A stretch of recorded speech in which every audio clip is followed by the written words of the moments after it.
બનાસકાંઠા ડીસામાં વરસાદ છે। ડીસાના અનેક વિસ્તારોમાં વરસાદ। ડીસા અને આસપાસના ગામમાં વરસાદ છે। બનાસકાંઠા ડીસામાં વહેલી સવારથી વરસાદની હેલી શરૂ થઈ છે। રાત્રિના વિરામ બાદ ફરી એકવાર વરસાદ શરૂ।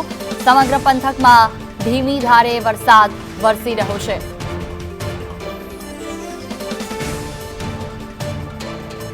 વધુ માહિતી સાથે સંવાદદાતા ભરત અમારી સાથે ફોન લાઈન પર જોડાયા છે। જી ભરત, બનાસકાંઠાના ડીસામાં સતત વરસાદ છે, શું સ્થિતિ છે હાલમાં? જોઈ ચોક્કસથી લાંબા વિરામ બાદ બનાસકાંઠામાં સતત 24 કલાકથી ધીમી ધારે વરસાદ જોવા મળી રહ્યો છે।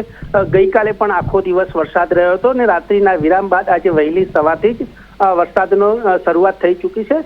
સમગ્ર પંથકની અંદર હાલ વરસાદ જોવા મળી રહ્યો છે। ક્યાંક નીચાણવાળા વિસ્તારોમાં પાણી પણ ભરાયા છે। ગામડાઓની અંદર જે વરસાદ વરસી રહ્યો છે તેના કારણે ખેડૂતોમાં પણ ખુશી છે। જો કે ઘણા સમયથી ખેડૂતો વરસાદની આતુરતાથી રાહ જોઈ રહ્યા હતા, જેના કારણે ખેડૂતોમાં પણ અત્યારે ખુશી જોવા મળી રહી છે।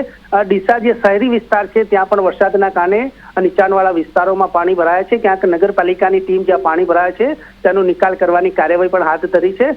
સમગ્ર પંથક જે છે ડીસાનો સમગ્ર વિસ્તાર જ્યાં હાલ બારેમી ખાંગા જોવા મળી રહ્યું છે। જી જી, બિલકુલ, તમામ જાણકારી બદલ આભાર।